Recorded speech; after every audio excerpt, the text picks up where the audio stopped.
Paper 1 paper 2 दोनों के ही questions हैं, लगभग सभी शिफ्ट्स को शामिल करने की कोशिश रहती है। 47% लोग जवाब क्या दे रहे हैं, सी ऑप्शन, यानी वो कह रहे हैं कि ये ए तो सही है बट आर फॉल्स है। बहुत जल्दी डिसाइड कर लिया। देखते हैं कथन क्या है। A major criticism of Jean Piaget's theory is the consideration that children are active beings. भैया ऐसा कैसे हो सकता है कि बच्चे सक्रिय होते हैं, इस बात पे किसी को क्रिटिसाइज कर दें आप, इस बात पे किसी की आलोचना कर दें आप। पियाजे को क्रिटिसाइज किया गया है, हर व्यक्ति को किया जाता है, आप ईश्वर बन जाइए इस देश में दुनिया में, तब भी आपको आपकी आलोचना होना संभव है, कोई ना कोई पॉइंट ढूंढ लेंगे लोग। लेकिन पियाजे की आलोचना इस बात पे नहीं है कि उन्होंने बच्चों को सक्रिय प्राणी कहा है, सक्रिय जीव कहा है, कि बच्चे एक्टिवली नॉलेज को कंस्ट्रक्ट करते हैं, ये कहा है। इस बात पे क्रिटिसिज्म नहीं हुआ पियाजे का। ये एक पॉजिटिव बात है कि बच्चे एक्टिवली दुनिया की समझ विकसित करते हैं, है ना। मेरे आसपास एक 8 महीने का बच्चा है, वो छोटा सा बच्चा भी, उसको फोन कहीं रखा हुआ दिख जाए, उसको कहीं की दिख जाए, उसको कुछ और दिख जाए, एक स्टेपलर दिख गया, तो वो कोशिश करता है पूरा खोजबीन करने की, हर चीज को लेकर के उत्सुक होते हैं बच्चे, एक्टिवली वहां तक पहुंचेंगे, खोलेंगे, तोड़ेंगे, फोड़ेंगे, जो भी वो कर सकते हैं। तो एक्टिवली नॉलेज को कंस्ट्रक्ट करते हैं बच्चे, ये बात पियाजे कहते हैं, और ये बहुत ही पॉजिटिव बात है। ये कोई क्रिटिसिज्म या आलोचना या इसको नेगेटिवली नहीं लिया जा सकता। तो ये क्रिटिसिज्म पियाजे का नहीं है, ये बात सही है, लेकिन ये स्टेटमेंट फॉल्स है कि पियाजे को इस बात पर क्रिटिसाइज किया गया है। तो आपका आंसर एकदम खराब हो जाता है, ए सही नहीं है। देखिए पढ़िए तो सही कम से कम। इन्होंने कहा ये मेजर क्रिटिसिज्म है जीन पियाजे का की थियरी का कि बच्चे जो हैं एक्टिव बीइंग्स होते हैं, ये क्रिटिसिज्म नहीं है। पियाजे कहते हैं कि बच्चे एक्टिव बीइंग्स होते हैं, बट ये अपने आप में क्रिटिसिज्म नहीं हो सकता। ठीक है जी। तो अगर हम बात करते हैं यहां नेक्स्ट पॉइंट की, जो कि इसका रीजन क्या दिया है फिर इन्होंने, children learn through passive reception of information. मतलब बच्चे जो है निष्क्रिय होकर के सीखते हैं। बच्चे निष्क्रिय होकर के नहीं सीखते, बच्चे सक्रिय होकर के ही सीखते हैं। अगर ये बात सही होती कि पियाजे का क्रिटिसिज्म है कि बच्चे एक्टिव होकर सीखते हैं, इस बात पर क्रिटिसाइज किया गया उनको, तो फिर तो भैया आर भी सही हो जाता। अगर आप ये कहेंगे ए सही है तो फिर आर भी सही है, क्योंकि फिर आप एक्टिवली नहीं सीखते तो फिर तो पैसिवली ही सीखेंगे ना। तो ये दोनों ही बातें अपने आप में गलत हैं, ये दोनों स्टेटमेंट। तो both A and R are false. D option is the right answer over here. Clear है बात या कोई दिक्कत हो रही है इस बात को समझने में? डी का ऑप्शन ही नहीं आ रहा है, क्या किया था आपने? डी का ऑप्शन ही नहीं था, बहुत बढ़िया। Okay Ayushi, I will call you, don't worry. चलिए, तो डी ऑप्शन मतलब दोनों ही कथन गलत है कि पियाजे की ये प्रमुख आलोचना नहीं है, ये कोई आलोचना का हिस्सा नहीं है कि उन्होंने कह दिया बच्चे सक्रिय होते हैं और निष्क्रिय रूप से सूचना को सीखा जा सकता है, ये भी बात गलत है। दोनों बातें गलत हैं।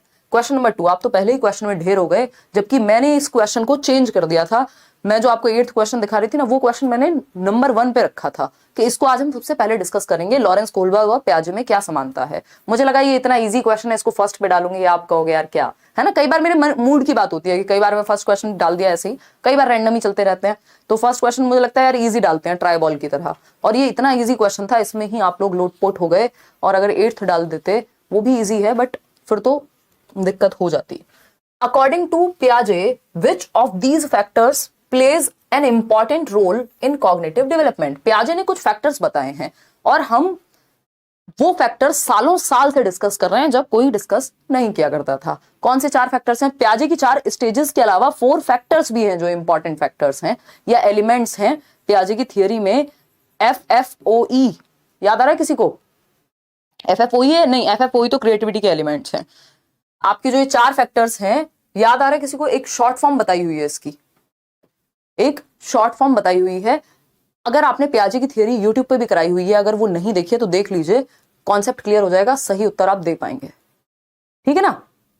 नहीं, FFOE अलग है, मीका कह रहा है कोई। SPCF तो स्टेजेस हैं, मैं एलिमेंट्स या फैक्टर्स की बात कर रही हूं, यही समझना जरूरी है, क्योंकि पियाजे के नाम पे सालों साल तक लोग सिर्फ फैक्टर्स ही स्टेजेस ही बताते थे, SPCF जो हम डिस्कस करते हैं, लेकिन फैक्टर्स भी हैं 4। इस पे भी चर्चा हम कई साल से कर रहे हैं। अब तो पेपर में पूछा जाने लग गया, तो मजबूरी है, सभी करेंगे। तो फैक्टर्स जो हैं MESE, अब सही उत्तर आना शुरू हो गया, इसका मतलब आप लोग वीडियोस देख रहे हैं, पुराने वाली भी, क्योंकि अभी बैच में तो ये टॉपिक हुआ नहीं है। MESE, ठीक है ना? वो 4 फैक्टर्स हैं, उनमें से कौन सा आ रहा है? E फॉर एक्टिविटी नहीं होता, बट एक्सपीरियंस होता है। एक्सपीरियंस का ही दूसरा नाम है एक्टिविटी, ये मैं डिस्कस करती हूं आपके साथ। गतिविधि या अनुभव से बच्चा सीखता है। कंडीशनिंग की बात व्यवहारवादी करते हैं, और पियाजे कौन है? प्याजे एक रचनावादी हैं, संरचनावादी हैं, क्या है, कंस्ट्रक्टिविस्ट हैं, रेडिकल कंस्ट्रक्टिविस्ट हैं, जो कहते हैं कि बच्चा स्ट्रिक्टली एक्टिविटी करके सीखता है, यानी अपने ज्ञान का निर्माण सक्रिय रूप से करता है। तो कंस्ट्रक्टिविज्म ये बात नहीं मानता कि हम कंडीशनिंग करा दें, किसी की आदत डलवा दें, 2 एकम 2, 2 दूनी 4, ये है कंस्ट्रक्टिविज्म, बिहेवियरिज्म, व्यवहारवाद, जिसमें रट्टा लगवाया जा सकता है, कंडीशनिंग कराई जा सकती है आपकी, जिसमें पैवलव, स्किनर, ये सब आपसे पूछे नहीं जाते हैं। लैंग्वेज, पियाजे लैंग्वेज के बारे में क्या बात करते हैं? पियाजे क्या इन 4 एलिमेंट्स में से लैंग्वेज है? नहीं है। लेकिन ऐसा नहीं है पियाजे ने ये कह दिया लैंग्वेज की कोई महत्ता नहीं है, खत्म है लैंग्वेज, ऐसी बात नहीं हुई है। लेकिन इन 4 एलिमेंट्स में लैंग्वेज नहीं आता है। रीइंफोर्समेंट, ये अपने आप में व्यवहारवादी एक कॉन्सेप्ट है।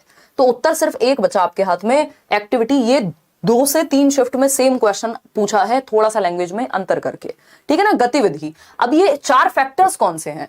4 फैक्टर्स, तो ए ऑप्शन जिन्होंने दिया था उनका सही है, बाकी सब गलत हो गए। यहाँ पे लाइक शेयर आप साथ साथ करते रहेंगे। ये आपके शाम वाली क्लास हो गई, 1 मिनट रुक जाओ यार। देखिएगा, तो अगर हम बात करते हैं, यहां हमें पता होना चाहिए पियाजे ने 4 फैक्टर्स दिए हैं, ऊपर लिखते हैं पियाजे, ये मैं आपके साथ शेयर भी कर दूंगी पीडीएफ में ही लगा करके।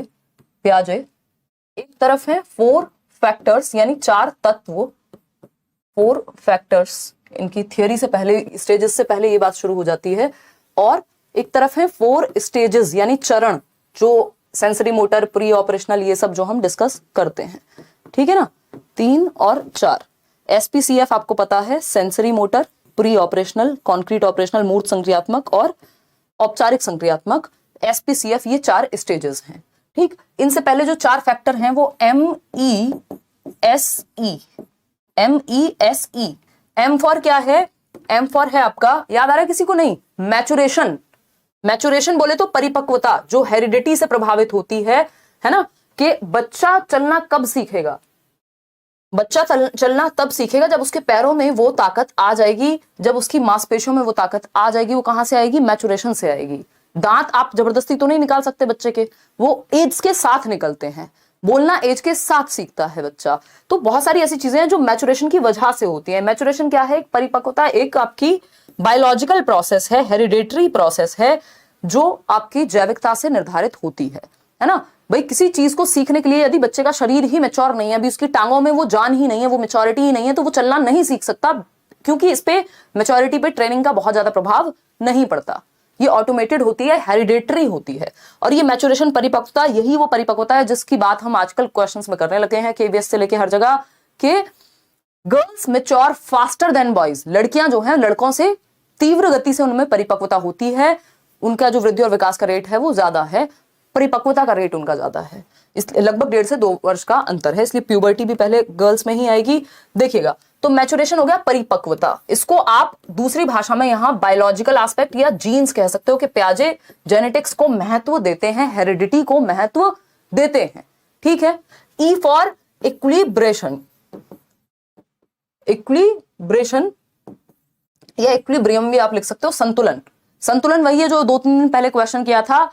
एकोमोडेशन एंड एसिमुलेशन, मतलब अडेप्ट कर ले, वो पूरी जो प्रक्रिया है वो एसिमुलेशन में ही आती है, अडेप्टेशन और ऑर्गेनाइजेशन की। इसमें आते हैं अडेप्टेशन और ऑर्गेनाइजेशन, उस पर चर्चा करेंगे कभी। फिर आता है आपका सोशल एक्टिविटी या सोशल एक्सपीरियंस। तो ऐसा नहीं है पियाजे की कोई दुश्मनी है सोशल एक्सपीरियंस से, है ना, या सोशल इंटरेक्शन से, ठीक है, क्लियर है। सोशल इंटरेक्शन या सोशल एक्सपीरियंस, सोशल इंटरेक्शन में बच्चा अपनी क्या समझ बनाता है उस पे फोकस पियाजे का ज्यादा है। वहीं वाइगॉस्की दूसरों से समझ करके हम क्या भरते हैं दिमाग में, कैसे इंटरेक्ट करते हैं, वो सारी चीजों पे बात करेंगे। फिर आता है आपका एक्सपीरियंस। एक्सपीरियंस बोले तो अनुभव। इसी अनुभव को एक्टिविटी के नाम से भी जाना जा सकता है, क्योंकि आप एक्टिविटी करके ही अनुभव लेंगे। तो इसी की बात चल रही थी। इन 4 फैक्टर्स में लैंग्वेज नहीं है। हालांकि पियाजे ने ये नहीं कहा कि लैंग्वेज की कोई महत्ता नहीं है। पियाजे कह रहे हैं हाँ ठीक है यार महत्वपूर्ण है, बट इन 4 फैक्टर्स में लैंग्वेज की बात कहीं नहीं होती, ठीक। ये 4 अपने आप में फिर बाद में आपकी स्टेजेस निकल करके आ जाती हैं। सेंसरी मोटर, जिसको गत्यात्मक कहते हैं हम, जन्म से 2 वर्ष। फिर आती है, इसको इंद्रिय गामक भी कह देते हैं, प्री ऑपरेशनल, पूर्व संक्रियात्मक अवस्था, जो है 2 से 7 वर्ष। फिर आता है कॉन्क्रीट ऑपरेशनल, जिसको मूर्त संक्रियात्मक अवस्था कहते हैं, ये है 7 से 11 वर्ष। फिर हम आएंगे किस पे? फॉर्मल ऑपरेशनल जो कि हाईएस्ट स्टेज है, औपचारिक संक्रियात्मक अवस्था, ये है 11 से 15 या फिर 11 एंड अबव भी आपको लिखा हुआ कई जगह पे मिल जाएगा।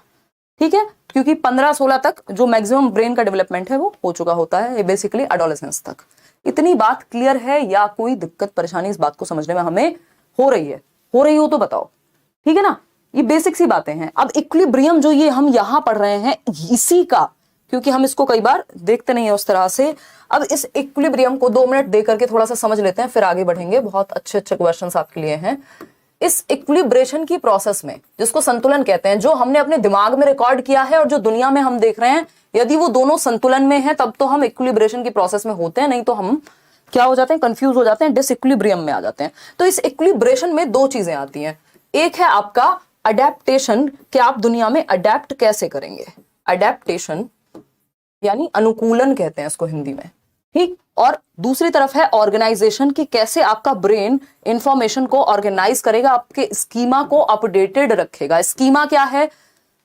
Mental representation of your world. आपके दिमाग में मानसिक चित्रण जो है दुनिया का, आपकी जो भी प्रीवियस नॉलेज है, पूर्व समझ है, पूर्व ज्ञान है, वो सब दिमाग में जो स्टोर्ड होगा जिस तरह से, उसी को हम स्कीमा कह रहे हैं। आप मुझे पहचान पा रहे हैं क्योंकि आपके स्कीमा में कहीं ना कहीं हिमांशु सिंह का कोई तो एक कॉन्सेप्ट एडेड है, ठीक है ना बात। आप ये पढ़ पा रहे हैं क्योंकि आपके स्कीमा में, स्कीमा किसके बारे में हो सकता है? ये एक व्यक्ति के बारे में हो सकता है, किसी इवेंट के बारे में हो सकता है, किसी अनुभव के बारे में हो सकता है, जगह के बारे में हो सकता है। तो अडेप्टेशन में 2 और चीजें आती हैं। अडेप्टेशन में आता है आपका एसिमिलेशन एंड एकोमोडेशन, यानी आत्मसात करना, यानी कुछ ऐड करना, कुछ समाहित करना, और एकोमोडेट करना या एकोमोडेशन जिसको हम समायोजन कहते हैं, ये है जिसमें आप परिवर्तन, मॉडिफिकेशन, चेंजेस लाते हैं, ठीक है ना। इसको एडजस्ट करना कह सकते हो आप, कि आप अपने स्कीमा में कुछ चेंज कर रहे हो, पहले कुछ और सोचा हुआ था, अब कुछ और मॉडिफाई कर रहे हो आप, ठीक है ना। ये थोड़ा सा लैंग्वेज पे भी डिपेंड करता है कि लैंग्वेज में कैसे घुमा करके पूछा है। शॉर्टकट इसके यही है, जब कुछ ऐड करने की बात होगी तो एसिमिलेशन, एकोमोडेशन या समायोजन हम कहते हैं जब कुछ एडजस्ट करने की बात होगी, ठीक। ये इन दोनों तरह से आप अडेप्ट करते हो और आपका स्कीमा अपडेट होता है ना। अडेप्टेशन की प्रोसेस के थ्रू आपका स्कीमा क्या होता है, अपडेट होता है, और साथ में आप ऑर्गेनाइज भी करते हो। ऑर्गेनाइज क्या है? जो भी आपने जाना, एसिमुलेट किया, एकोमोडेट किया, उसको अलग अलग कैटेगरी में डालते हो कि अच्छा ये कॉन्सेप्ट्स हैं जो मेरे समाज के बारे में है, ये इसके बारे में है, ये इसके बारे में। इससे आपका जो स्कीमा है वो ऑर्गेनाइज्ड भी रहता है, क्योंकि अडेप्ट करने के साथ साथ ऑर्गेनाइजेशन भी जरूरी है कि कब किस बात को कहाँ बताना है ना। जब वाइगॉस्की की बात आएगी तो मैं आपको वाइगॉस्की के बारे में बात करूंगी। अभी हम पियाजे के बारे में बात कर रहे हैं, कैसे मैं इक्विलिब्रेशन से यहाँ अडेप्टेशन पे आ गई, है ना। और इसी अडेप्टेशन की प्रोसेस में आपको पता है इक्विलिब्रेशन और डिसइक्विलिब्रियम भी होता है। अगर एसिमुलेट जो किया है मैंने दिमाग में, पेन को पेन पढ़ा और पेन कहा, तो इक्विलिब्रियम में हूं मैं, संतुलन में हूं, है ना। एसिमुलेशन और एकोमोडेशन से हम बैलेंस में आते हैं। और अगर मैंने पेन को, मान लीजिए किसी और चीज को पेन कह दिया, है ना, मैंने इस चीज को पेन कह दिया, अब ये पेन नहीं है, किसी ने कहा बेटा ये पेन नहीं है, तो मुझे मॉडिफाई करना पड़ेगा, एकोमोडेट करना पड़ेगा, और एक नया स्कीमा बनाऊंगी या मैं अपडेट कर लूंगी अपने पुराने स्कीमा को। तो उससे पहले लेकिन डिसइक्विलिब्रियम होगा। जब मैंने एरोप्लेन को बर्ड कह दिया, जब मैंने चिड़िया कह दिया, पक्षी कह दिया, एक उड़ते हुए हवाई जहाज को या हेलीकॉप्टर को, तो कोई मुझे कहेगा बेटा, क्योंकि मैंने अपने दिमाग में वही एसिमुलेट किया हुआ था, आत्मसात किया हुआ था। लेकिन जब ऐसा नहीं हुआ, किसी ने कहा बेटा ये बर्ड नहीं है, ये तो एरोप्लेन है, ये तो हेलीकॉप्टर है, तो मेरे ब्रेन में डिसइक्विलिब्रियम हो गया। जब तक मैं उसे पक्षी कह रही थी मेरे ब्रेन में इक्विलिब्रेशन था, क्योंकि मुझे वही पता था। तो तभी तो होता है, अगर हमसे कोई हमारे पसंद की बात ना कहे, या जैसे हम दुनिया को देखते हैं वैसी बात ना कहे, तो तुरंत डिसइक्विलिब्रियम हो जाएगा। क्यों? क्योंकि जो दिमाग में है और जो दुनिया में है बाहर, वो दोनों बैलेंस में नहीं है, ठीक। तो बैलेंस में लाने के लिए हम एसिमुलेशन और एकोमोडेशन का इस्तेमाल करते हैं, और फिर हम अडेप्ट करते हैं एनवायरमेंट में। खैर, बहुत ज्ञान हो गया। धीरे धीरे जैसे जैसे आप क्वेश्चंस करेंगे तो ये चीज भी आपकी क्लियर होती जाएगी। तो लैंग्वेज इसका पार्ट नहीं है इन 4 फैक्टर्स का। इन फैक्टर्स में एक्टिविटी या अनुभव या एक्सपीरियंस आता है, MESE, ठीक है। ये 2 फरवरी पेपर 2 का क्वेश्चन है। अब आता है क्वेश्चन नंबर 3। ये पूछा गया है अगेन 2 फरवरी 2023 को, ऑनलाइन एग्जाम जब आपका सीटेट का हुआ, पेपर 2 में ही। पेपर 1 पेपर 2 के क्वेश्चंस अलग नहीं है, सिलेबस अलग नहीं है, तो ये मत सोचिएगा पेपर 1 की अलग से तैयारी होगी CDP की और पेपर 2 की अलग से। सब पढ़ लीजिए साथ में। अगर सिर्फ इतना ही कर लेते हैं, इन सारी शिफ्ट्स को लगा लेते हैं, तो बस हो गया काम, कुछ और नहीं करना। फिर विच of the following is a correctly matched pair, यानी कौन सा एक पेयर है, युग्म है, जोड़ा है, जिसका मिलान सही हुआ है, बताइएगा एक बार पहले। नहीं, वीडियो यहां से नहीं रुक रही है, आपके एंड पे इंटरनेट में कुछ समस्या हो सकती है। रुक रही है क्या वीडियो? हिंदी में पढ़ाइए लिख देंगे हिंदी में भी साथ साथ, डोंट वरी।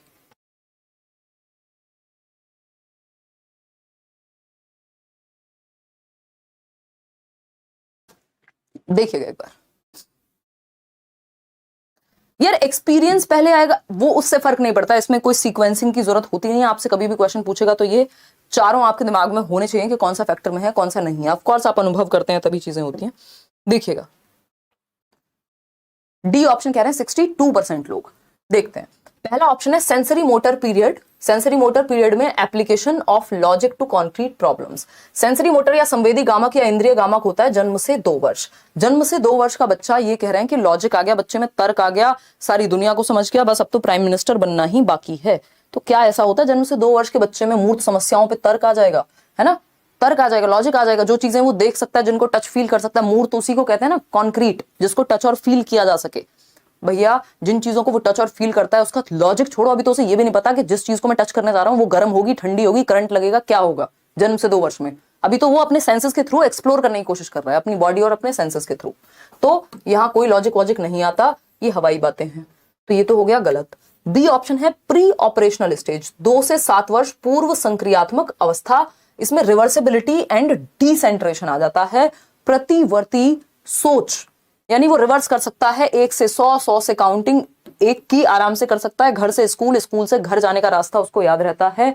कंफ्यूज हो जाते हैं बहुत सारे बच्चे इसमें भी। इस स्टेज के अंत तक आते आते कुछ केसेस में ऐसा हो सकता है, अदरवाइज ये रिवर्सिबिलिटी इसका गुण नहीं है। 7 से 11 वर्ष में आती है रिवर्सिबिलिटी, ठीक है। ये प्याजे का कुछ हद तक क्रिटिसिज्म हो सकता है कि कुछ बच्चे रिवर्स करना सीख जाएं 7 साल से पहले पहले ही, लेकिन वो अच्छे अनुभव या अच्छे एक्सपीरियंस, अच्छी ट्रेनिंग का नतीजा हो सकता है। हमेशा ऐसा होगा ये जरूरी नहीं है, ठीक है। कॉन्क्रीट ऑपरेशनल 7 से 11 वर्ष यानी मूर्त संक्रियात्मक अवस्था। ऑब्जेक्ट परमानेंस आ जाता है और एनिमिस्टिक थिंकिंग। एनिमिस्टिक थिंकिंग होती है जीववादी सोच कि अगर इस टेबल से मुझे चोट लग जाए तो क्या होगा, इस टेबल को 2 थप्पड़ लगा दो मैं खुश हो जाऊंगी, अरे टेबल ने मेरे बच्चे को चोट लगाई। तो ये होता है कि हम निर्जीव चीज को सजीव मानते हैं, गुड़िया गुड्डे से बात करते हैं लोग, ठीक। और ऑब्जेक्ट परमानेंस, तो ये गुड़िया गुड्डे की उम्र थोड़ी है 7 से 11, गुड़िया गुड्डे तो जन्म से 2 वर्ष में होते हैं। तो सिर्फ डी ऑप्शन ही एकमात्र यहां सही हो सकता है, क्योंकि तीनों गलत हैं। फॉर्मल ऑपरेशनल 11 से 15 की जब हम बात कर रहे हैं तो एब्स्ट्रैक्ट थिंकिंग, अमूर्त चिंतन, जो चीजें आपके सामने भी नहीं है। समाज की सारी समस्याएं आपके सामने हो, आपके घर में हो, जरूरी नहीं है, बट आप समाज की समस्याओं को लेकर के चिंतित हो सकते हैं। यानी आप अमूर्त रूप में सोच पा रहे हैं, जो समस्याएं आपके साथ नहीं है उनके बारे में भी आप हाइपोथेसिस कर पाते हैं, परिकल्पना कर पाते हैं। आप रिसर्च भी करना शुरू कर देंगे बाद में। किस वजह से? क्योंकि आपके अंदर अमूर्त चिंतन विकसित हो रहा है। अमूर्त, एब्स्ट्रैक्ट और कॉन्क्रीट 2 चीजें होती हैं। एब्स्ट्रैक्ट क्या होता है? जिसको आप देख नहीं सकते, जरूरी नहीं है जिसको आप देख पाए, जो आपके विचारों में है, आपके दिमाग में है। कॉन्क्रीट वो जिसको आप टच और फील कर सकते हैं। जैसे ये जो बॉटल है ये आपके लिए कॉन्क्रीट हो सकती है, ठीक है। अगर मेरे सामने ये 20 रुपए का नोट है तो ये मेरे लिए कॉन्क्रीट हो गया, लेकिन इस डेबिट कार्ड में क्या अमाउंट है, क्या नंबर्स हैं, वो क्या है, एब्स्ट्रैक्ट हो गए, ठीक है ना, एब्स्ट्रैक्ट हो गए। क्लियर है बात? कोई दिक्कत परेशानी नहीं होनी चाहिए, ठीक। अमूर्त हो गए, ठीक। 2+2 जब मैं जोड़ करके दिखाऊं आपको सामने और बोल दूं, तो जब आप दिमाग में कैलकुलेट कर रहे हैं तो एब्स्ट्रैक्ट हो गया। जब आप 2+2 लिख करके कैलकुलेट कर रहे हैं, या 3 पेन प्लस 1 पेन 4 हो गए, तो ये कॉन्क्रीट हो गया, ठीक है ना। चलिए खैर क्वेश्चन नंबर 4 पे चलते हैं। सभी ने सही जवाब दिया ज्यादातर। क्वेश्चन नंबर 4 देखिएगा और जवाब दीजिएगा। ये है 11 जनवरी 2023 का पेपर 2 का question. The ability to form and use symbols. ये क्वेश्चन आता ही है, हर बार आता है, बस पूछने के तरीके बदल जाते हैं, है ना। कुछ मुश्किल क्वेश्चंस भी हैं जो कल के सेशन में प्याजे के मैं ऐड कराऊंगी। आज भी आप कुछ क्वेश्चंस में फंस सकते हैं, बट ये कंपैरेटिवली इजी आपको लग सकते हैं। जिन्होंने बहुत अच्छे से प्याजे पढ़ा है, कल ज्यादा फंसते हुए नजर आएंगे आप लोग। बताइएगा। 48% लोग बी कह रहे हैं, ठीक है। The ability to form and use symbols is a major accomplishment of dash. प्रतीकों के निर्माण एवं उपयोग करने की क्षमता डैश की एक प्रमुख उपलब्धि है। यानी आप प्रतीक बना रहे हैं अलग अलग चीजों के लिए, है ना, अलग अलग चीजों के लिए अलग अलग सिंबल्स बना पा रहे हैं, यानी उनका निर्माण कर पा रहे हैं और उपयोग कर पा रहे हैं सिंबल्स को। सिंबल्स क्या है? मैंने कहा ये भी एक सिंबल है। तो अब आप अपने दोस्तों को बाय कर रहे हैं, ये भी एक सिंबल है। कब से शुरू हुआ? 2 से 7 वर्ष की उम्र में। 0 to 2 में नहीं है ये, 0 to 2 की विशेषता नहीं है ये 2 से 7 वर्ष की विशेषता है। 2 से 7 वर्ष में क्या होता है? पूर्व संक्रियात्मक अवस्था होती है पियाजे के अकॉर्डिंग। SPCF आपको याद है, sensory motor, pre operational, concrete operational, formal operational. तो प्री ऑपरेशनल स्टेज में सिंबॉलिक थॉट आता है जब आप डॉक्टर खेलते हैं, जब आप पुलिस चोर खेलते हैं, जब आप हैरी पॉटर की झाड़ू लेकर के उड़ना शुरू कर देते हैं, है ना। ये सब क्या है, कब आते हैं? ये आपके प्री ऑपरेशनल स्टेज में ही आते हैं। ठीक, कॉन्क्रीट ऑपरेशनल 7 से 11 यहां हम नहीं कहेंगे। फॉर्मल ऑपरेशनल 11 से 15। अब ये तो एडवांस स्टेज हो गए, इन दोनों को तो हटा ही दीजिए। यहां पे उतनी समझ नहीं है कि प्रॉपर सिंबल्स को यूज किया जा सके। प्री ऑपरेशनल ही वो एज है जिसको अर्ली चाइल्डहुड, पूर्व बाल्यावस्था कह देते हैं, जब आप भाषा का यूज करना सीख रहे हैं, जब आप ए फॉर एप्पल लिखना सीख जाते हैं और आपको पता होता है कि एप्पल जो है, इस ए फॉर एप्पल का मतलब क्या है, ये मेंटल रिप्रेजेंटेशन आपके दिमाग में बन जाती है कि एप्पल ऐसा होता है, ए फॉर एप्पल, ये सिंबल है, आपके दिमाग में मेंटल रिप्रेजेंटेशन है एप्पल की। ठीक है ना। तो अगर हम बात करें, अगर रेड लाइट पर आपको पता है कि रेड लाइट छोड़िए, कहीं पर रेड लाइट भी हो सकती है, किसी बोर्ड पे आपको पता है कि सिंबल लगा हुआ है इधर लेफ्ट जाने का, तो आप देख करके समझ जाएंगे कि लेफ्ट जा सकते हैं, है ना। मैं ये नहीं कह रही कि सारे सिंबल्स सीख जाते हैं, जिन बच्चों के आसपास इस तरह की चीजें होंगी वो सीख जाएंगे, नहीं तो दूसरे तरह के सिंबल्स सीखेंगे।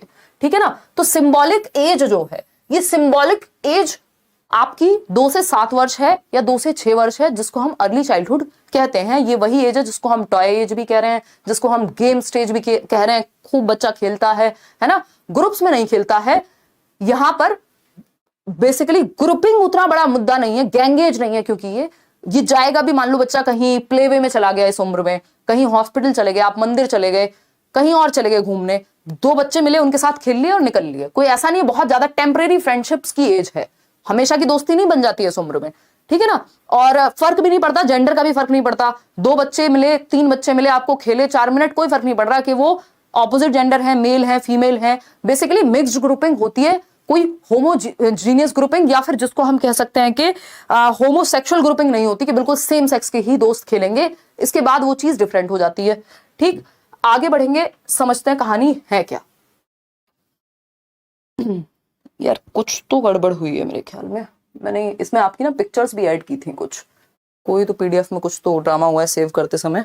चलो कोई नहीं, अभी तो आप इसी से काम चलाओ, मैंने आपको बता दिया। तो ये वही स्टेज है जिसमें सिंबॉलिक एज, सिंबल्स क्या है, हैरी पॉटर की झाड़ू याद कीजिए, देखा है ना हैरी पॉटर कभी, तो वो झाड़ू क्या है, वो सिंबॉलिक है। वो जो शकलक बुम बुम का बच्चा आता था ना बचपन में, वो समोसे बनाता था सिंबॉलिक रूप में, समोसे उसके सामने आ जाते थे, है ना। और जो डोरेमोन की टाइम मशीन है, ठीक है ना। तो सिंबॉलिक बहुत सारी चीजें यहाँ पे होती हैं, सिंबल्स के थ्रू हम सीखते हैं, चाहे वो लैंग्वेज हो, चाहे वो हमारे खेल में हो। डॉक्टर खेल रहे हैं तो एक बच्चा है जिसने कान में वो लगाया हुआ है और वो चेक कर रहा है ना। एक सेट किसी बच्चे को मिला होगा डॉक्टर सेट, बड़ा हम प्रिविलेज महसूस करते थे जब वो सेट मिलता था। तो मुझे मेरी सिस्टर ने गिफ्ट किया था जब मैं गाँव में रहती थी, और मुझे वो बहुत मजे आए थे उस सेट से, क्योंकि वो बड़ा एडवांस सेट था, उसमें वो आवाज भी आती थी सुनने को जो डॉक्टर नहीं लगाते कान में। तो क्या बोलते हैं उसको, कुछ तो बोलते हैं। तो ये सब क्या है, सिंबल्स हैं कि एक डॉक्टर बना हुआ है, एक मरीज बना हुआ है बच्चा, है ना। अच्छा मैं तुमको अभी ठीक कर दूंगी। बच्चे छोटे छोटे बर्तन लेके खेलते हैं, है ना। किचन सेट वगैरह भी इस उम्र में हम यूज करते हैं। तो ये 2 से 7 वर्ष की उम्र है। आगे बढ़ेंगे, वो मैंने डॉक्टर सेट वगैरह की फोटो यहाँ पे मेंशन किए थे, बट PDF में कहीं इधर उधर हो गई, कोई बात नहीं। देखिएगा question number 5, in Piaget's theory what process describes an infant's action when she changes the way she holds her hand as she reaches for round objects as opposed to square ones? जवाब दीजिएगा फटाफट से। Stethoscope, right, वो आवाजें आती हैं उसमें, तो वो भी सिंबॉलिक है एक टाइम पे कि आप सिंबॉलिकली प्ले कर रहे हैं। प्लेज है ना, ये प्लेज भी है, इसको कह ही रहे हैं आपके वो एरिक एरिक्सन। हाँ, स्टेथोस्कोप, बिल्कुल सही समझ रहे हैं आप, तो बहुत पढ़े लिखे लोग हैं यार। देखिएगा एक बार question number 5, in Piaget's theory what process describes an infant's action. देखिए पहले तो यहाँ लिखा हुआ है, कई बार आपको क्वेश्चन में ही हिंट मिल जाएगा कि किस उम्र की बात हो रही है। अगर उम्र पूछ ले तो आप कई बार वहां से भी समझ सकते हैं, हालांकि क्वेश्चन कुछ और पूछा है यहाँ। पियाजे की थियरी में या पियाजे के सिद्धांत के अनुसार कौन सी प्रक्रिया है जो एक शिशु की क्रिया का वर्णन करती है? Infant action. इन्फेंट कब तक होगा? जन्म से 2 वर्ष के बीच में ही होगा इन्फेंट, ठीक है ना। अब क्या हो रहा है, बच्चा जो है she holds her hand as she reaches for round objects, मतलब अब बच्चे को पता लग गया जब वो गोल ऑब्जेक्ट्स को पकड़ती है तो एक तरह से हाथ की प्रतिक्रिया होती है उसकी, और जब वो स्क्वायर शेप के प्रोडक्ट्स को पकड़ती है तो वो एक तरह से होल्ड करना सीख गई है। यानी राउंड ऑब्जेक्ट्स को और स्क्वायर शेप के रेक्टेंगुलर ऑब्जेक्ट्स को पकड़ने का तरीका वो अपने हाथ को अडेप्ट करना सीख लिया उसने, क्योंकि पहले वो ज्यादातर गोल चीजें पकड़ती थी, अब वो स्क्वायर शेप की चीजें भी पकड़ पा रही है। दैट मींस एकोमोडेट किया है, एडजस्ट किया है। अभी बताया था ना थोड़ी देर पहले, जब आप अपने पुराने तरीके को एडजस्ट करते हैं, जब आप पुराने तरीके को मॉडिफाई करते हैं, तो ये सब किस में आता है? ये आता है एकोमोडेशन में। जब आप कुछ ऐड कर रहे हैं सिंपली, तो वो आता है जब उसने गोल वाला पकड़ रही होगी बार बार, और गोल पकड़ना उसको आता है कोई राउंड ऑब्जेक्ट, तो वो एसिमुलेशन का उदाहरण था। अब उसने गोल से क्या सीखा है? स्क्वायर शेप को पकड़ना, यानी उसने अडेप्ट किया है, एडजस्ट किया है, एकोमोडेट किया है, समायोजन किया है। जब पुराने में कुछ परिवर्तन, मॉडिफिकेशन, एडजस्टमेंट होती है तब वो एकोमोडेशन कहलाता है। कंडीशनिंग का प्याजे से दूर दूर का नाता नहीं है। स्कीमा ये कहेंगे नहीं, क्यों? क्योंकि स्कीमा तो अपडेट हो रहा है ना इस प्रोसेस में। स्कीमा की डेफिनेशन होती है मेंटल रिप्रेजेंटेशन या प्रीवियस नॉलेज या मेंटल स्ट्रक्चर्स को स्कीमा कहते हैं। जबकि यहां बात हो रही है जो मेंटल स्ट्रक्चर है उसको मॉडिफाई किया है उसने, तब क्या कहेंगे? तो ये आपका 11 जनवरी को इवनिंग शिफ्ट में पूछा था। इंटर सब्जेक्टिविटी होती है बेसिकली बच्चा आपके जीवन में आके आप पे प्रभाव डालता है, आपके अनुभव परिवर्तित होते हैं और आपके अनुभव से बच्चा सीखता है। ये इंटर सब्जेक्टिविटी है कि दो या दो से अधिक लोग मिलकर के, या बेसिकली हम लोग इंसान अपने 5 सेंसेस से दुनिया की एक समझ बनाते हैं, एक रियलिटी क्रिएट करते हैं। कैसे? आपको बचपन के दोस्त याद हैं, क्योंकि वो जो बचपन है वो कहीं एग्जिस्ट नहीं करता अभी, लेकिन आपके दिमाग में करता है एग्जिस्ट, उन लोगों के जिन्होंने वो जिया है। तो हम अपने जो शेयर्ड एक्सपीरियंसेस हैं उसमें जो एक रियलिटी क्रिएट कर रहे हैं उसको इंटर सब्जेक्टिविटी कहते हैं। इसी की वजह से हमारे जो इमोशंस हैं या हमारी जो मेमोरीज हैं, वॉमिट है, लव है, केयर है, ये चीज कनेक्टेड रहती है कि हमें बचपन याद रहता है, हमें अपने माँ बाप को बच्चा बदलता है और बच्चे को माँ बाप बदलते हैं जब दोनों ही साथ में होते हैं, वो इंटर सब्जेक्टिविटी है। खैर इस पे चर्चा नहीं करेंगे, जनरली पूछा नहीं जाएगा, बट अब ऑप्शन में दे दिया तो इनका कोई भरोसा तो है नहीं। ठीक, तो यहाँ पे एकोमोडेशन यानी A option was the right answer.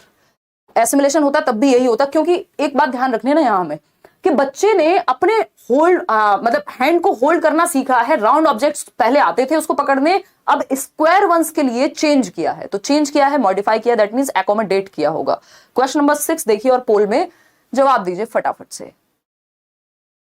हाँ, ये सुनीता किसको क्या कह रहे हो भाई? है ना? हाँ, कोई कह रहा है प्याजी की बुक है लैंग्वेज एंड थॉट्स। फर्क नहीं पड़ेगा अभी आपको, क्योंकि बुक तो उनकी कई सारी किताबें हैं। 13 साल में जो व्यक्ति पेपर पब्लिश कर रहा हो, पीएचडी की ओर जा रहा हो, तो काम तो उनके बहुत सारे हैं, बट आपसे सीटेट में कभी नहीं पूछा जाएगा कौन सी किताब किसकी है ना?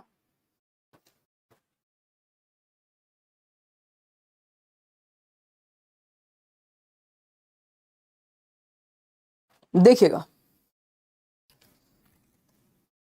फटाफट से बताइए।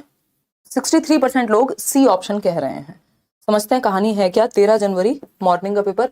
अकॉर्डिंग टू जीन पियाजे की अगर हम माने, थियोरी ऑफ कॉग्निटिव डेवलपमेंट, जो संज्ञानात्मक विकास है, at which stage do most children understand conservation, seriation and categorisation? बताइए जरा। सीसीएस वाला कॉन्सेप्ट याद कर लीजिए, मैंने आपके साथ डिस्कस किया हुआ है। सीसीएस किस स्टेज में आता है, वही है ये।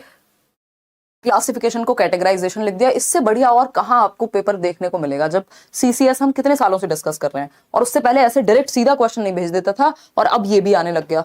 तो कितनी बढ़िया बात है। पेपर सेट करने में मेरा कोई योगदान नहीं है, मैं तो बस कह रही हूँ कि आने लग गई ये चीजें। मेटाकॉग्निशन हम 2016-17 से पढ़ रहे हैं और अब पेपर में आने लगा 2018 से। देखिएगा एक बार, सी ऑप्शन 66% लोग कह रहे हैं, बिल्कुल सही है। सीसीएस, सी वाली जो स्टेज है उसमें आता है सीसीएस। कॉन्क्रीट ऑपरेशनल में सीसीएस आ जाता है। चौधरी चरण सिंह यूनिवर्सिटी नहीं है ये। कंजर्वेशन, क्लासिफिकेशन, सीरिएशन, ठीक है ना। कंजर्वेशन क्या है? आप शेप और साइज के बदलने से क्वांटिटी नहीं बदलती।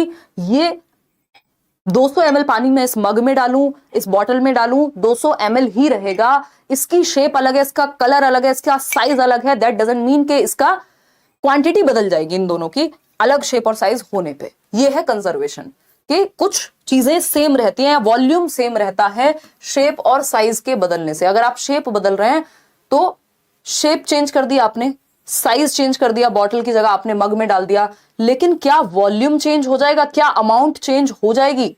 जी नहीं, वॉल्यूम सेम ही रहेगा। जब बच्चा ये बात समझने लग जाए, उसी को कंजर्वेशन कहते हैं, संरक्षण का गुण आ गया। मतलब कब आता है ये? मूर्त संक्रियात्मक अवस्था 7 से 11 वर्ष की उम्र में। तो कंजर्वेशन समझ आ गया। फिर आता है क्लासिफिकेशन, यानी वर्गीकरण, जिसको कैटेगराइजेशन भी कह सकते हैं, इसको ये ऑर्गेनाइजेशन भी लिख सकते थे।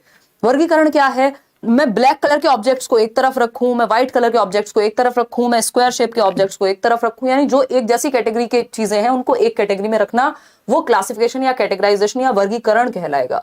सीरिएशन होता है छोटे से बड़े की सीरीज में लगाना, बड़े से छोटे की सीरीज में लगाना। ये भी गुण किसका है? कॉन्क्रीट ऑपरेशनल का ही है एक्चुअल में देखा जाए तो क्लियर बात, सीसीएस सी से ही जुड़ा हुआ है। कॉन्क्रीट ऑपरेशनल में ये तीनों गुण आते हैं और इसी में रिवर्सिबिलिटी भी आ जाती है, क्योंकि कंजर्वेशन अगर आ गया तो ऑफ कोर्स रिवर्सिबिलिटी भी आ जाएगी। क्वेश्चन नंबर देखिए 7 क्या कहता है? रीमा के बारे में पूछा है। रीमा क्या कह रही है? फटाफट से पोल में जवाब दीजिए 10 सेकंड के अंदर, फिर हम आगे बढ़ेंगे, है ना। थोड़ा सा हम लेट हो रहे हैं आज, बट मोटिवेशन को अपनी बना के रखना है और पेशेंस के साथ पढ़ना है। समय है अभी भी, अगर आप सीटेट की तैयारी शुरू कर रहे हैं, आप आराम से पेपर को निकाल सकते हैं बेझिझक हो करके, ठीक है। ये कई लोगों को अभी भी डाउट है, वो लोग पूछते रहते हैं, तो बिल्कुल आप निकाल सकते हैं। 11,300 के करीब लोग देख रहे हैं, 7,700 लोगों ने लाइक किया है। ये बिल्कुल अनफेयर है, लाइक शेयर बराबर करना होता है। ये फोन मैंने क्यों उठाया था मैं भूल गई हूँ, बस आप लोगों की चैट देखने के लिए ही उठाया था शायद। चलिएगा, खैर 35 मिनट हो गए हमको, हम अभी 7वें सवाल पे ही पहुंचे हैं। कोई बात नहीं, शुरुआत में थोड़ी डिटेल्स जरूरी हैं, फिर कॉन्सेप्ट बन जाएगा तो स्पीड पकड़ लेंगे। 13 जनवरी मॉर्निंग शिफ्ट का पेपर 2023 का अभी। Reema has just started to respond to questions in a logical and better organised manner. Logic आ गया, ऑर्गेनाइजेशन आ गई, अभी तो पढ़ा था कैटेगराइजेशन कहाँ आती है। While specifying the logic behind her responses, अब वो तर्क दे पाती है, लॉजिक बता पाती है, एक्सप्लेन कर पाती है, रीजन क्या है किसी चीज के पीछे। As per Jean Piaget's theory of cognitive development, she has entered into what stage, किस तरह की स्टेज में वो एंटर कर चुकी है। हमें पता है जब बच्चा ऑर्गेनाइज करना सीख जाए, जब बच्चा स्पेसिफाई या लॉजिकली बात, तर्क आ जाए उसके अंदर। तर्क कहाँ आता है? सीएल से याद रख लेना, कॉन्क्रीट ऑपरेशनल में ही लॉजिक आता है। और ये लॉजिक किस तरह का होता है? इंडक्टिव होता है, एग्जाम्पल टू रूल जाने वाला। कॉन्क्रीट चीजों के बारे में, एब्स्ट्रैक्ट चीजों के बारे में इसकी अगली स्टेज में लॉजिक आएगा, जिसमें हम हाइपोथेटिको डिडक्टिव रीजनिंग भी कहते हैं। तो कॉन्क्रीट ऑपरेशनल में बच्चे में लॉजिक और ऑर्गेनाइज्ड मैनर यानी क्लासिफिकेशन आ गई है। जो सीसीएस अभी हम पढ़ रहे थे ना, इसी स्टेज की बात हो रही थी। 7 से 11 वर्ष मूर्त संक्रियात्मक अवस्था है, जिसमें लॉजिक आता है, तर्क आता है। अब बच्चा लॉजिक लगा पाएगा, जो बेसिक साइंस मैथ्स के क्वेश्चंस हैं वो भी वो अब समझ पाएगा लॉजिक से। क्वेश्चन नंबर 8 देखिएगा, क्या है कहानी। क्वेश्चन नंबर 8 क्या कहता है? फटाफट से जवाब देंगे, कॉमेंट करेंगे नहीं, पोल में जवाब देंगे आप, देखिएगा। क्वेश्चन नंबर 8 है, which of the following statements is correct for theories given by Jean पियाजे एंड लॉरेंस कोहलबर्ग। ये अच्छा क्वेश्चन है, इसको मैं आज फर्स्ट पे लगाने वाली थी, बट जो फर्स्ट क्वेश्चन लगाया उसी में आप ढेर हो गए। फिर मैंने सोचा अच्छा किया, है ना। ये पीडीएफ कुछ गड़बड़ हो गई, जो भी मैंने इसमें एडिटिंग की थी वो सब धुल गई। 2 फरवरी 2023 यही रह गया बस, बताइएगा। 2 फरवरी 2023 का क्वेश्चन है पेपर 2 का कि जीन पियाजे और लॉरेंस कोहलबर्ग द्वारा प्रतिपादित सिद्धांतों के बारे में कौन सा कथन सही है। यानी पियाजे और कोहलबर्ग में आज से पहले कभी नहीं पूछा, पियाजे और कोहलबर्ग को एक साथ जोड़ करके बस मॉरल डेवलपमेंट की थियरी के विषय में तो पूछा है। इसमें आप लोग कंफ्यूज हो रहे हैं पूरी तरह से। तो पियाजे और लॉरेंस कोहलबर्ग ने मॉरल डेवलपमेंट, नैतिक विकास का सिद्धांत दिया है, जिससे एक क्वेश्चन मिनिमम आता है। पियाजे ने कॉग्निटिव डेवलपमेंट की थियरी दी है ना। अब अगर हम बात करें, ये कॉग्निटिव डेवलपमेंट की थियरी के बेस पे ही इन्होंने एक थियरी बनाई थी मॉरल डेवलपमेंट की, जो पूरी नहीं हो पाई थी पियाजे की, और उस थियरी से इंस्पायर होकर के या इस कॉग्निटिव डेवलपमेंट से भी इंस्पायर होकर के लॉरेंस कोहलबर्ग ने अपनी थियरी दी है। दैट मींस ये कॉग्निटिव डेवलपमेंट पे बेस्ड थियरी है, जो उनकी थियरी है। एक और चीज यहां पे है, कॉग्निटिव डेवलपमेंट में पियाजे ने 4 स्टेजेस दी हैं, मॉरल डेवलपमेंट में कोहलबर्ग ने 6 स्टेजेस दी हैं। यानी दोनों थियरीज ही स्टेज थियरीज हैं, ये बात हमें पता है। ये इनमें हो गई similarity. Both have given theories of cognitive development among adults. भैया दोनों ने कॉग्निटिव डेवलपमेंट की थियरी नहीं दी है। अभी थोड़ी देर पहले 33% लोग इसे सही बता रहे थे। भाई इनकी थियरी मॉरल डेवलपमेंट की है, पियाजे की कॉग्निटिव डेवलपमेंट की है। पियाजे की थियरी से इंस्पायर्ड है का मतलब ये नहीं हो गया कि उन्होंने थियरी कॉग्निटिव डेवलपमेंट की दी है, पियाजे की मॉरल डेवलपमेंट की थियरी से इंस्पायर्ड है और पियाजे की मॉरल डेवलपमेंट की थियरी कॉग्निटिव थियरी से इंस्पायर्ड है। ठीक, तो कुल मिलाकर के कॉग्निटिव थियरी से भी इंस्पायर्ड हो गई मॉरल डेवलपमेंट की थियरी, लेकिन सेम नहीं है। ठीक है ना। Both theories have 8 patterns of development. कुछ भी है, रात को सोए, सुबह मन किया, पियाजे ने 8 स्टेज दी थी, 4 नहीं दी थी, तो आज से 8 हो गई। ये तो हवा में तीर चलाने वाली बात हो गई। सी ऑप्शन है, both theories are limited to the middle childhood period of development. भैया मिडल चाइल्डहुड क्या, 6 से 11, 6 से 8 के बीच में वैसे मिडिल चाइल्डहुड कहते हैं, बट कई जगह पे आपको ऑप्शन में जो लेटर चाइल्डहुड वाली एज है वही लगभग एज, क्योंकि मिडिल चाइल्डहुड में से लेटर चाइल्डहुड, उत्तर बाल्यावस्था में से ही 6 से 12 वर्ष में से ही तोड़ के इन्होंने मिडिल चाइल्डहुड बनाया हुआ है। तो कई बार मिडिल चाइल्डहुड लिखा हो तो समझ जाना वही 6 से 11, 6 से 8, 7 से 10 के बारे में ही बात हो रही होगी। तो क्या दोनों ने सिर्फ 11-12 साल तक के बच्चे के लिए थियरी दी है? भैया उसके बाद एडोलेसेंस की बात कोलबर्ग की थियरी में भी हुई है, पियाजे की थियरी 15 साल तक, 11 एंड अबव के लिए है। तो कैसे कहते हैं कि सिर्फ चाइल्डहुड तक है? ये बात भी गलत हो गई। Both theories are stage theories, ये बात एकदम सही है। और इससे एक और बात सिद्ध होती है कि दोनों मानते होंगे कि डेवलपमेंट डिसकंटिन्यूअस है। क्यों? क्योंकि मैंने ये डिसकंटिन्यूटी वाले में भी बताया था कि पियाजे हुए, कोहलबर्ग हुए, या फिर और कौन है जिसने स्टेज की बात की है, फटाफट से याद दिलाओ मुझे, आपके सिलेबस वाली। वैसे तो बहुत सारे लोग हैं, एरिक्सन, सिगमंड फ्रॉइड, ये भी सब स्टेज थियरिस्ट हैं। तो जो भी स्टेज में बांटेगा डेवलपमेंट को वो डिसकंटिन्यूअस कहेगा कहीं ना कहीं। ये बात हम इनडायरेक्टली समझ सकते हैं। पियाजे तो डायरेक्टली ही कह रहे हैं कि डिसकंटिन्यूअस है। तो डिसकंटिन्यूअस यानी अनिरंतर हुआ विकास, क्योंकि दोनों स्टेज में तोड़ के बांट रहे हैं कि इस उम्र से इस उम्र तक इतना होगा, फिर इतना होगा, फिर इतना होगा। कॉन्टिन्यूअस तो वाइगॉस्की कहते हैं। तो ये दोनों ही बातें क्लियर हो जाती हैं कि दोनों ने स्टेज थियरी दी है और डिसकंटिन्यूअस कहीं ना कहीं विकास को ये कह रहे हैं। आगे बढ़ते हैं, क्वेश्चन नंबर 9 देखिएगा, क्या कहता है क्वेश्चन नंबर 9, समझिए, जवाब दीजिए। अकॉर्डिंग टू जीन पियाजे, when a child is shown a toy, एक बच्चे को दिखाया गया एक खिलौना, and then it is hidden, और फिर इसको छिपा लिया गया। बच्चे को दिखाया खिलौना और फिर छिपा लिया गया, क्या है ये? इंस्टेड ऑफ फॉरगेटिंग, बच्चा अब भूला नहीं है, about it the child tries to find that toy. अब वो भूल नहीं गया कि अरे पता नहीं कहीं चला गया होगा, अब वो ढूंढ रहा है। अब वो आपके आसपास देखेगा कि कहीं छिपा तो नहीं लिया, कुछ और तो नहीं किया, क्योंकि उसको पता है ये एग्जिस्ट तो करता है, मेरी आंखों के सामने नहीं है बस। ये किस स्टेज का कैरेक्टरिस्टिक है? At dash stage this characteristic is found in the child and it is called what? इसको क्या कहते हैं? इसको कहते हैं ऑब्जेक्ट परमानेंस। इतना हमें पता है कि ये ऑब्जेक्ट परमानेंस है, कि बच्चे को ये समझ आ गया कि अब ऑब्जेक्ट परमानेंट हो गया है, वस्तु स्थायी हो गई है। ऑब्जेक्ट परमानेंस यानी वस्तु स्थायी होती है, मेरी आंखों के सामने ना होने से कोई चीज खत्म नहीं हो जाती, वो अभी भी एग्जिस्ट करती है। Out of sight out of mind नहीं होता है ना, कि आपकी गर्लफ्रेंड जब तक आपको दिख रही है, एक शहर में है आप दोनों, तो सब सही है। जिस दिन आउट ऑफ साइट हुए, यानी आंखों से दूर, दिल से, दिमाग से, सबसे दूर, आउट ऑफ माइंड, वो वाला सीन नहीं है, क्योंकि बच्चे नहीं है आप छोटे। अगर छोटे बच्चे हैं तो ऐसा हो जाएगा कि आप किसी और को देखते हैं, भाई वो तो चली गई किसी और शहर। ठीक, तो ऑब्जेक्ट परमानेंस क्या है कि आपको ये समझ आ जाता है ऑब्जेक्ट परमानेंट है। ये माउस अगर मैंने छिपा लिया, पीछे पॉकेट में डाल लिया, इसका मतलब ये नहीं है कि अब ये माउस एग्जिस्ट नहीं करता, कहीं तो होगा भाई। तो यही बात बच्चे को समझ में आने लगती है, जबकि शुरुआत में वो ज्यादा ढूंढता नहीं है। आप वो किसी चीज से खेल रहा था, आपने लेके रख लिया, अब वो थोड़ी बहुत देर देखेगा इधर उधर, थोड़ा बहुत रो भी लेगा, बट जरूरी नहीं है कि उसको ये याद रहे। रोना भी बहुत बाल की स्टेज है जब ऑब्जेक्ट पर, क्योंकि मेमोरी उतनी डेवलप नहीं हुई। किस वजह से हो रहा है ये सब? मेमोरी की वजह से। क्योंकि अगर स्मृति ही नहीं होगी, नॉट स्मृति ईरानी, स्मृति आपकी याद रखने वाली स्मृति, अगर मेरे दिमाग में ये ज्यादा देर तक रह ही नहीं पाया कि माउस एग्जिस्ट करता है या वो लड़की एग्जिस्ट करती थी जिसके साथ थे, तो खत्म कहानी, ऑब्जेक्ट परमानेंट है ही नहीं। लेकिन जब मेमोरी ठीक होगी तो ये चीज भी परमानेंट हो जाएगी। ठीक, तो ये ऑब्जेक्ट परमानेंस है जो मेमोरी के डेवलप होने की वजह से आता है। ठीक, ये बात तो सही है। तो ऑब्जेक्ट परमानेंस कहां कहां लिखा हुआ है देखना जरा। यहाँ रिवर्सिबल थिंकिंग मेंटल ऑपरेशन है, तो ये तो अपने आप में गलत हो गया, कॉन्क्रीट में थोड़ी आएगा ये। ईगो सेंट्रिज्म में ये है नहीं, तो सिर्फ 2 ही ऑप्शन में से कोई एक ठीक हो सकता है। आप पेपर में एलिमिनेट कर सकते हैं, जरूरी नहीं है सब पे टाइम वेस्ट करना है सारे ऑप्शंस पे। क्वेश्चन पूरा पढ़ो लेकिन ऑप्शंस फटाफट से एलिमिनेट करो अगर काम के ना हो तो। प्री ऑपरेशनल ऑब्जेक्ट परमानेंस यानी क्या ये प्री ऑपरेशनल स्टेज है? प्री ऑपरेशनल होती है 2 से 7 वर्ष और सेंसरी मोटर होती है 0 to 2। अब ये बात हमने डिस्कस की है कि ऑब्जेक्ट परमानेंस की जो एज है, ऑब्जेक्ट परमानेंस के बारे में 2 क्वेश्चंस पूछे जाते हैं कि ये किस स्टेज में होता है और किस स्टेज में नहीं होता है।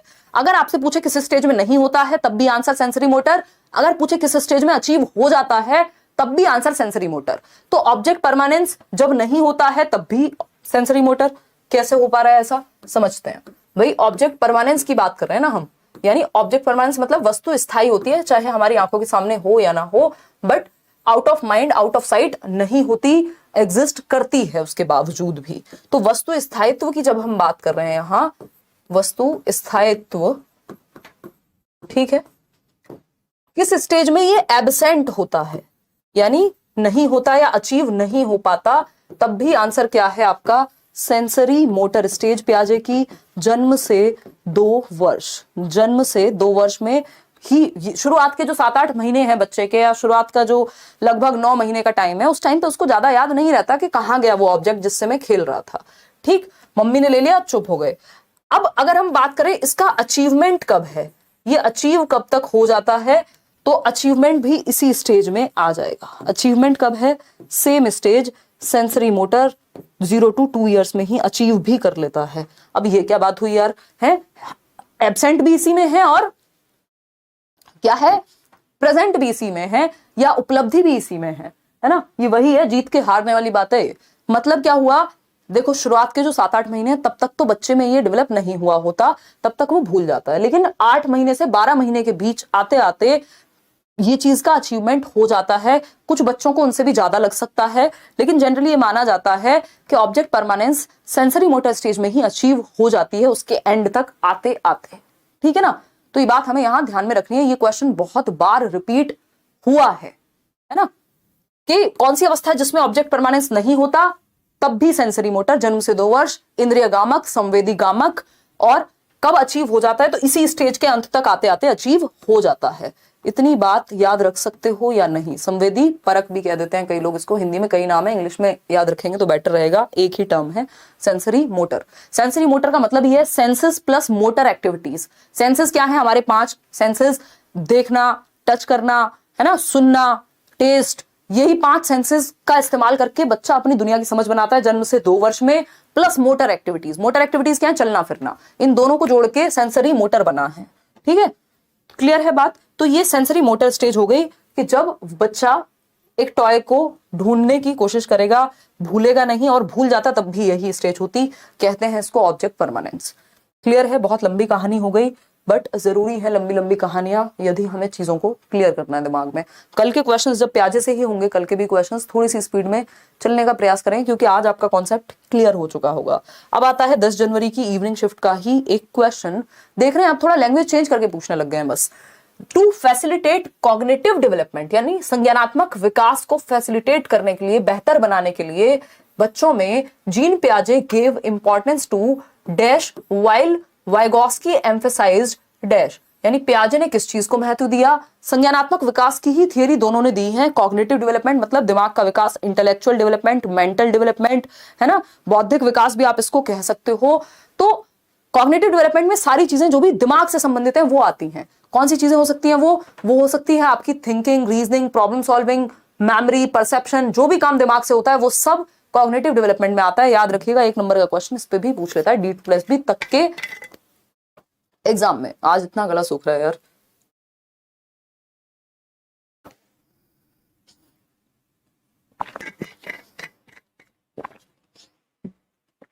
चलें आगे बढ़े, देखिएगा फटाफट से। 80% लोग ए ऑप्शन कह रहे हैं, इसका मतलब समझ ही गए हैं अब आप। बहुत बढ़िया, देखिएगा अभी हमने बात की थी, कह रहे हैं पियाजे गेव इंपॉर्टेंस। पियाजे ने किस चीज को इंपॉर्टेंस दी, रिवॉर्ड्स को नहीं, ये तो बिहेवियरिस्ट लोग देते हैं ना। तो पियाजे पनिशमेंट और रिवॉर्ड की बात करते हैं ना, वाइगॉस्की करते हैं। तो ये दोनों ही, क्योंकि कंस्ट्रक्टिविस्ट लोग हैं, रचनावादी लोग हैं। रचनावाद क्या है, एक स्कूल ऑफ थॉट है जिसको दोनों मानते हैं। वाइगॉस्की सोशियो कंस्ट्रक्टिविस्ट हैं, पियाजे रेडिकल हैं, उसको भी अभी समझेंगे। देखिए हमें पता है 4 फैक्टर्स में लैंग्वेज नहीं थी, तो जीन पियाजे गेव इंपॉर्टेंस टू एक्टिविटी, यानी उन्होंने क्रियात्मक होने को बच्चे के महत्व दिया है, वाइल वाइगॉस्की ने लैंग्वेज को महत्व दिया है। अब ऐसा नहीं है पियाजे की दुश्मनी है लैंग्वेज से, लेकिन वाइगॉस्की के कंपैरिजन में महत्व उतना नहीं दिया है, क्योंकि आपको पता है वाइगॉस्की तो 3 फंडे कहते हैं सिंपल, SCL, सोसाइटी, कल्चर और लैंग्वेज, यानी समाज, संस्कृति और भाषा। ये 3 टूल्स हैं जिससे बच्चे का संज्ञानात्मक विकास होता है। क्लियर है बात? कोई दिक्कत, कोई परेशानी है ना? पता भी नहीं चलता कि वो विजिबल है नहीं, ऐसे में मेरे डाउट्स कैसे क्लियर होंगे? काजल की समस्या बिल्कुल जायज है। काजल, इस पे चर्चा हम कल ही करेंगे इस सेशन में, अभी इंटरप्ट नहीं करते हैं इस सेशन को, या एंड में करेंगे, है ना? वैसे ही समझने वाली बात है, कई हजार लोगों में सभी के डाउट्स, है ना? आप अगर शांति से पढ़ रहे हैं तो डाउट्स बहुत सारे वैसे भी क्लियर हो जाएंगे। हो सकता है आपका क्वेश्चन कोई और पूछ ले, उसका क्वेश्चन दिख जाए, है ना? देखिए, यही ऑनलाइन ऑफलाइन का अंतर होता है। तो क्लियर हो गई ये बात? रिवॉर्ड पनिशमेंट दोनों ही नहीं मानते। एक्टिविटी और लैंग्वेज में आपको कंफ्यूज इसलिए नहीं होना क्योंकि अगर आपने प्याजे में लैंग्वेज लिख दिया तो वाइगॉस्की में एक्टिविटी लिखेंगे, जबकि प्याजे एक्टिविटी पे ज्यादा जोर देते हैं। इसीलिए इस एक्टिविटी पे ज्यादा जोर देने की वजह से इनको रेडिकल कंस्ट्रक्टिविस्ट कह रहे हैं। रेडिकल का मतलब क्या है? ये कंस्ट्रक्शन ऑफ नॉलेज बच्चा इंडिपेंडेंटली करेगा, इस बात पे बेहद जोर देते हैं। कौन? प्याजे। इसीलिए रेडिकल कंस्ट्रक्टिविस्ट हैं। वाइगॉस्की सबसे ज्यादा जोर समाज में एक्टिविटी, समाज में इंटरेक्ट करके बच्चा ज्ञान को सीखेगा, और समाज में इंटरेक्ट बिना भाषा के संभव नहीं है। ठीक है, तो ये एक बेसिक बात हो गई। आंसर इसका आपने एकदम सही दिया। उत्तर है इसका ए के जीन प्याजे एक्टिविटी को और वाइगॉस्की लैंग्वेज को। अभी नेक्स्ट क्वेश्चन से पे चलने से पहले 1 मिनट लेंगे, पोल मत देना अभी। ये दोनों बातें मैं एक बार लिख देती हूं, आएंगे जीन प्याजे पे ही, बट ये बात आप लिख लो कहीं पे। वैसे तो पता होगा कई लोगों को, बट जो लोग नई तैयारी कर रहे हैं, देखिए कंस्ट्रक्टिविज्म अभी आगे क्वेश्चन भी आएगा, चलो तभी कराऊंगी, आप देखो इसको। अगर हम बात करते हैं क्वेश्चन नंबर 11 की, according to Jean Piaget's theory of cognitive development, at which stage do children begin to think through operations logically? Operation का मतलब क्या है? यहाँ लॉजिक से ही है, एक्टिविटीज से है, ठीक है ना? तो लॉजिकल एक्टिविटी बच्चा करने लगेगा एक डायरेक्शन में, कौन सी स्टेज में? कोई कह रहा मैं सीटेट का फॉर्म नहीं भर पाई हूं, मेरे साइड दूर दूर तक सीट फुल हो गया सब। अरे तो बबीता क्या हो गया? ये हमारे जीवन में प्रॉब्लम कैसे हो सकती है कि आसपास आप पेपर नहीं दे सकते, सीट फुल हो गया तो अब हम पेपर ही नहीं देंगे इस बार? भैया, अगर आपके लिए करियर जरूरी है तो आप दूर जाके भी दोगे पेपर, किसी को ले जाना साथ, अकेले जाके देखो दुनिया में, है ना? कोई थोड़ा समझदारी से जाना, कोई तो गया होगा आसपास से कभी, उसको ले जाना साथ में। पेपर तो देना जरूरी है ना, एक बार दे दोगे, वैकेंसी आए, अपना लगो काम पे, आगे की तैयारी करो, सीटेट से फ्री हो जाओ, है? ये कोई रीजन है? हमें इतना आराम चाहिए, इतना कंफर्ट जोन हमारा डिस्टर्ब ना हो जाए, ये गड़बड़ मामला है। 18 जनवरी 2023, देखिए एक बार, 18 जनवरी 2023 मॉर्निंग शिफ्ट। क्लियर है बात? अब कोई लोग कहेंगे एक बार आपने भी पेपर नहीं दिया था। अरे वो पेपर में मजे के लिए देती थी, मेरे को उसको करना थोड़ी ना था, तो मेरे को लगा दूर है यार, टाइम वेस्ट हो गया, टाइम की वैल्यू नहीं है इतनी, छोड़ो, ठीक। लेकिन आपके लिए जब आपको पता है कि भाई इसी क्षेत्र में जाना है आगे, तो जॉब पेपर देना चाहिए। देखिएगा एक बार, दूर हो क्या हो गया? सी ऑप्शन 70% लोग। अकॉर्डिंग टू जीन प्याजे theory of cognitive development, at which stage बच्चों में आ जाता है, बच्चे begin to think through operations logically. Logic जब भी लिखा हो लॉजिकली, समझ जाइएगा कॉन्क्रीट ऑपरेशनल की बात हो रही है, क्योंकि लॉजिक यही आता है 7 से 11 वर्ष में। ये तो एकदम आसान सा सवाल था, लड्डू क्वेश्चन था। नेक्स्ट क्वेश्चन बढ़ेंगे, फटाफट से पोल में दीजिएगा जवाब। क्या है क्वेश्चन नंबर 12? बताइए फटाफट। क्वेश्चन नंबर 12 है, 18 जनवरी का ही मॉर्निंग का पेपर है, पेपर 1 है। Jean Piaget's theory, as per Jean Piaget's theory the process of adaptation, यानी प्याजे के सिद्धांत के अनुसार जो अनुकूलन की प्रक्रिया है, बहुत स्लो साबुन है, अनुकूलन की प्रक्रिया है, उसमें क्या शामिल होता है? यानी अडेप्ट कैसे करते हैं हम, जो मैंने शुरुआत में आपको कहानी बताई थी अडेप्टेशन की, अडेप्ट कैसे कर पाते हैं हम प्याजे के अनुसार, ये पूछा है। एसिमुलेट करके, सिर्फ ऐड करके, चीजों को दिमाग में समाहित करके, उनको आत्मसात करके, मैंने सीखा पिंक कलर और मैंने ऐड कर लिया दिमाग में पिंक कलर, एसिमुलेशन हो गया, वाओ अब बस खत्म, अडेप्ट कर लूंगी मैं दुनिया में। नहीं, जो दिमाग में है सिर्फ उससे नहीं, प्रीवियस नॉलेज से नहीं, कुछ नया भी तो चेंज भी तो करना पड़ेगा उस नॉलेज को, उस चेंज करने को कहते हैं एकोमोडेशन। तो सिर्फ एकोमोडेशन से भी काम नहीं चलेगा, कुछ ऐड भी करना पड़ेगा, कुछ चेंज भी करना पड़ेगा। मैंने आपको बताया था अडेप्टेशन की प्रोसेस में 2 चीजें हैं, बताया था ना अभी थोड़ी देर पहले ही, एक है एसिमुलेशन, दूसरा है एकोमोडेशन। तो बोथ एसिमुलेशन एंड एकोमोडेशन से अडेप्टेशन आता है, नीदर एसिमुलेशन और एकोमोडेशन का मतलब हो गया दोनों में से कोई नहीं, जो कि गलत है। अनुकूलन की प्रक्रिया में समावेशन एवं समायोजन दोनों शामिल है। 90% लोग इसका उत्तर दे पा रहे हैं। वो 10% लोग कौन सी दुनिया से, कौन से प्लेनेट से आए हैं जो इतने आसान क्वेश्चन को गलत कर रहे हैं भाई? क्वेश्चन नंबर 13 देखिएगा, जवाब दीजिए। यह है 13 जनवरी paper 2। According to Jean Piaget, the infant explores the world by coordinating sensory experiences. यानी एक इन्फेंट है। जब भी इन्फेंट लिखा हो समझ जाओ जन्म से 2 वर्ष के बच्चे की बात चल रही है, ठीक है ना। एक शिशु है, एक शैशवावस्था का बच्चा है। शारीरिक क्रियाओं के साथ यानी सेंसरी एक्सपीरियंसेस को कोऑर्डिनेट करता है किसके साथ? With physical actions. इसका जवाब मैंने अभी आपको 2 मिनट पहले दिया था। आपको लग रहा होगा कि मैं ऐसी कहानियां सुना रही हूं, एक एक लाइन में से क्वेश्चंस निकलना संभव है, ठीक है ना। देखिए, सेंसरी एक्सपीरियंसेस को कोऑर्डिनेट कर दिया यानी जोड़ दिया विद फिजिकल एक्शंस। फिजिकल मतलब शारीरिक क्रियाओं के साथ संवेदी गामक या संवेदी अनुभवों को, जो आपकी इंद्रियां हैं उनके अनुभवों को, यानी जो आप देख रहे हैं, जो आप सुन रहे हैं, जो आप टच कर रहे हैं, जो आप टेस्ट कर रहे हैं, इन 5 सेंसेस को मिलाकर के किसके साथ रख दिया? चलने फिरने के साथ, फिजिकल एक्शंस के साथ, चलना फिरना, दौड़ना, भागना, कूदना, व्हाटएवर। इसीलिए सेंसरी मोटर कहलाती है ये स्टेज, क्योंकि सेंसेस है ना, सेंसरी एक्सपीरियंस के साथ जोड़ दिया किसको? फिजिकल एक्टिविटी को, यानी मोटर एक्शंस को। मोटर एक्शन डेवलपमेंट के टाइप पढ़े ना, फिजिकल डेवलपमेंट में ही आता है मोटर डेवलपमेंट, जिसमें जीएफ आती है, यानी गर्लफ्रेंड नहीं, ग्रॉस मोटर रूप, फाइन मोटर स्किल्स, ठीक है ना। तो ये मोटर स्टेज का मतलब ही है कि जिसमें गतिविधि हो रही होगी, फिजिकल एक्टिविटीज हो रही होंगी, इसलिए इसको संवेदी चालक अवस्था या संवेदी गामक अवस्था या संवेदी परक अवस्था बोलते हैं। बात क्लियर है या नहीं है? बिल्कुल क्लियर है हमें ये बात। चलिए इसी बात पे आगे बढ़ते हैं नेक्स्ट क्वेश्चन पे। ऐसा नहीं है बाकी स्टेजेस में ये नहीं होगा, ये कैरेक्टरिस्टिक विशेषता किस स्टेज की है? इसी स्टेज की है। क्वेश्चन नंबर 14 देखिए और जवाब दीजिए। क्या कहता है क्वेश्चन नंबर 14? ये भी इवनिंग शिफ्ट का है। 3-3, 4-4 क्वेश्चन भी हैं एक एक शिफ्ट में पियाजे के। In Jean Piaget's theory, a child who perceives a car to be alive because it moves is demonstrating। अभी एग्जांपल दिया था ना कि मैं अगर इस टेबल को टच करूं और मेरे को चोट लग गई, तो किसी ने कहा बच्चे जब बचपन में गिर जाते थे, है ना, तो वो रोने लगते थे, लेकिन माँ बाप क्या करते थे? उस वहां पे जो जमीन होती थी उसको कहते थे अरे मेरे बच्चों को चींटी मर गई, ये कह देते थे चींटी मर गई। मतलब उसको लग रहा है कि निर्जीव चीज भी सजीव है, कोई बात नहीं, तेरे को नहीं लगी, चींटी को लगी है, ठीक है ना। तो अगर हम बात करते हैं, जब वो गुड्डे गुड़ियाओं से बात कर रहा है, उसको लग रहा है गुड्डे गुड़िया उसको जवाब देंगे, ठीक। तो ये क्या है? जब बच्चा, जीन पियाजे के सिद्धांत में एक बच्ची जो मानती है कि कार सजीव है, यानी कार से बात की जा सकती है, यानी कार में भी जान है, कार में भी जान है, मतलब वो कह रही है लिविंग थिंग है कार एक, जबकि आपको पता है निर्जीव है कार।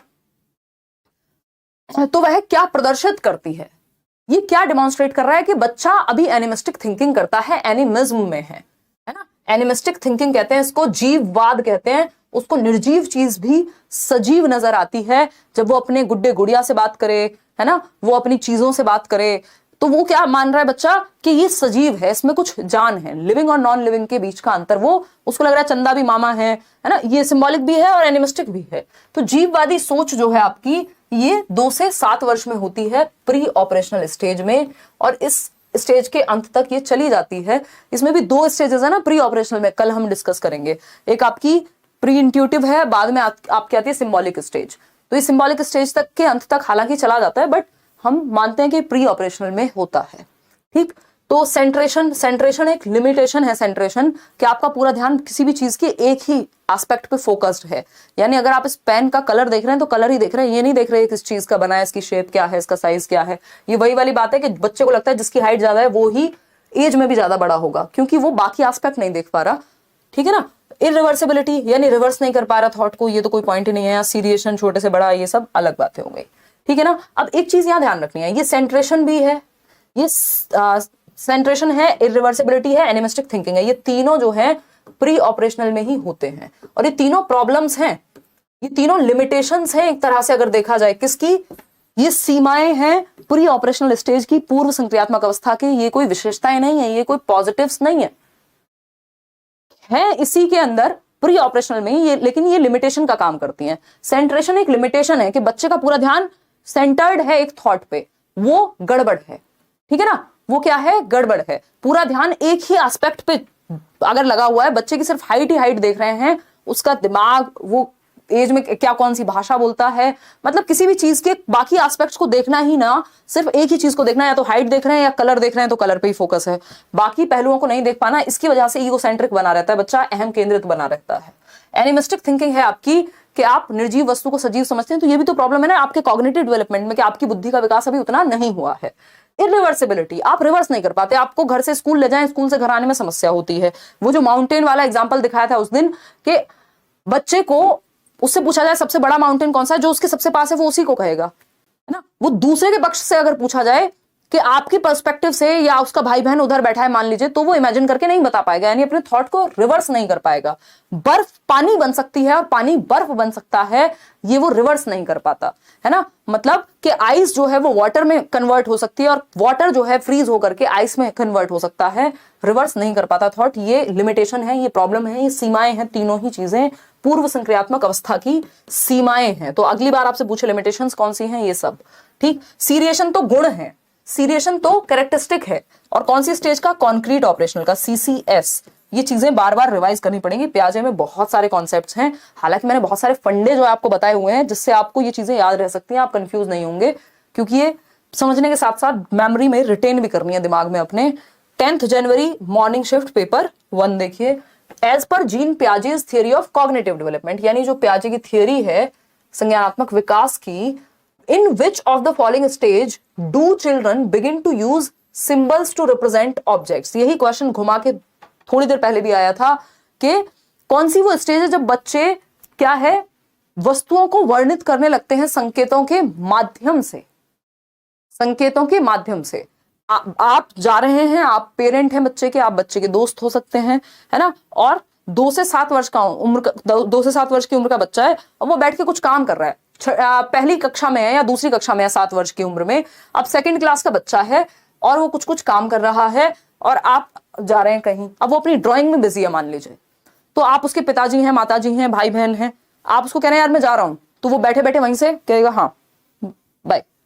मतलब सिंबॉलिक है ये चीज, ठीक है ना। वो जो डॉक्टर खेलने का एग्जाम्पल था आपका, जो हैरी पॉटर का झाड़ू को एक सिंबल की तरह यूज करना, जो शकलक बुम बुम में वो जो पेंसिल से ड्राइंग बना के कुछ भी मंगा लेता था, ये सब सिंबॉलिक थॉट्स ही हैं। ए फॉर एप्पल वाला एग्जांपल, ठीक है ना। 2 से 7 वर्ष में ये ऐसा होता है कि बच्चा सिंबॉलिक थॉट को, ये सिंबॉलिक स्टेज है अपने आप में, क्लियर है, सिंबल्स का इस्तेमाल करना शुरू कर देता है, भाषा का भी अच्छे से